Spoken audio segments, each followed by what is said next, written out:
বাবা মোহাম্মদ মহিউদ্দিন, এখানে যে সিও নিয়োগ করা হয়েছে সেটা কোনো শহীদ ফ্যামিলির সদস্য নেওনি। আমরা শহীদ ফ্যামিলিকেও সমর্থন করি না। আর এখানে আরেকটা বেয়াদব আছে ওয়াকার, সে শহীদ ফ্যামিলিকে ননসেন্স বলছে। সে বলে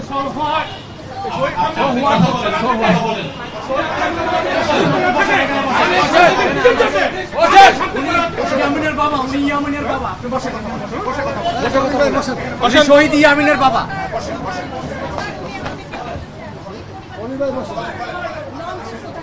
আমি মোহাম্মদ মহিউদ্দিন, মাইক চালু করেন। আমি মোহাম্মদ মহিউদ্দিন, আমার ছেলে শাহিদ আসাদুল ইয়ামিন। আমার ছেলে ফেসবুকে কোনো পোস্ট দিয়ে শহীদ হয়নি। আমার ছেলে কোনো আন্দোলনের পানি খাওয়াইতে যে শহীদ হয় নাই। আমার ছেলে কোথায় পুলিশের সামনে বুক পেতে দিয়ে শহীদ হয় নাই। আমার ছেলে সাধারণ জনগণ ছাত্রদেরকে যখন পুলিশের এপিসি থেকে গুলি ছোড়া হচ্ছিল তখন সেই পুলিশের গুলি থেকে ছাত্র জনতাকে বাঁচানোর জন্য সেই এপিসির উপরে উঠে যায় এবং সেই ঢাকনা বন্ধ করতে যায়। তখন পুলিশ এপিসি থেকে নিচে নেমে তার বুকের বাম পাশে ক্লোজ ডিস্টেন্স থেকে তাকে শটগান দিয়ে গুলি করে। তারপরে সে যখন এপিসির উপরে পড়ে যায় তখন তারা তাকে নিয়ে বিভিন্ন দিকে প্রদক্ষিণ করে এবং এটা আমার ধারণা যে বিশ্বের সবাই দেখেছে যে আমার ছেলেটার উপর কি অমানবিকতা করা হয়েছে।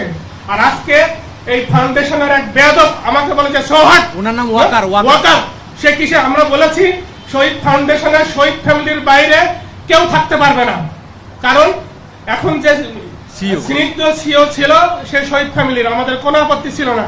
আমাদের কারোর সাথে কোনো আলাপ না করে আমরা এখানে যারা সবাই আছি আমরা জেনারেল মেম্বার হিসেবে আমাদেরকে রাখা হয়েছে। আর এটা জাস্ট আমাদেরকে দেওয়ার জন্য আমাদেরকে ডেকে আনা হয়েছে যে আমরা সিও, উনি পদত্যাগ করেছে, আমরা একটা সিও দিয়েছি। সেই সিওর সাথে শহীদ ফ্যামিলির বা ওনার শহীদ ফ্যামিলির কোনো সম্পর্ক নাই। তাহলে ওনার যদি কোনো আবেগ না থাকে, ওনার যদি শহীদ পরিবারদের প্রতি কোনো দরদ না থাকে, তাহলে ওনার কাছে আমরা কি যে বলবো? তাহলে কি আমাদের সন্তানরা কি শহীদ হয়েছে এই কারণে শহীদ ফ্যামিলির লোক এখানে রিপ্লেসমেন্ট করার জন্য? আর ওনারা বলছে যে আমরা কোয়ালিফাইড লোককে বসানো হয়েছে। আমি বলছি যে কে কোয়ালিফাইড না শহীদ ফ্যামিলির ভিতরে? আমি বলছি আমি ঢাকা ইউনিভার্সিটিতে ফার্স্ট ক্লাস ফার্স্ট, আমি 22 বছর ব্যাংকিং চাকরি করেছি, আমি 17 সালে যমুনা ব্যাংক থেকে সিনিয়র ভাইস প্রেসিডেন্ট হিসেবে পদত্যাগ করেছি। আমি সিওর জন্য কোয়ালিফাইড না? আর কোত্থেকে কাকে ধরে নিয়ে আসি? কেন হচ্ছে তাকে আমাকে সিও হিসেবে মেনে নিতে হবে? এই কথা যখন বলা হয়েছে তখন ওয়াকার সাহেব এটা আপত্তি করেন। আপনি কেন আপত্তি করেন? কারণ তিনিও হচ্ছে এই শহীদ ফ্যামিলির কেউ না, ওনাকে কেন ওখানে বসানো হয়েছে? ওয়াকার সাহেব ফাউন্ডেশনের ট্রেজারার ছিল। উনি আছেন এবং উনি প্রবলভাবে আপত্তি করছে যে এটা চেঞ্জ হবে না। কেন চেঞ্জ হবে না? আমাদের আবেগের কি কোনো মূল্য নেই? শহীদ ফ্যামিলির আমরা বলেছি যে সিও এর আগেও শহীদ ফ্যামিলিতে ছিল, এখনো শহীদ ফ্যামিলির ভিতর থেকেই দিতে হবে এবং যোগ্যতর লোক আছে তাদেরকে আপনারা বসান। এনারা বলছে না এটা চেঞ্জ হবে না। আমাকে বলছে সংবিধান পড়েছেন? আমি বলছি যে বাংলাদেশের সংবিধান যেখানে আমাদের ছেলেদের রক্তের বিনিময়ে চেঞ্জ করতেছি, আপনার ফাউন্ডেশনের সংবিধান চেঞ্জ করা হবে যে ফাউন্ডেশনের সবসময় সিও শহীদ ফ্যামিলির থেকে আসবে, নাহলে তো আমাদের কথা এমন।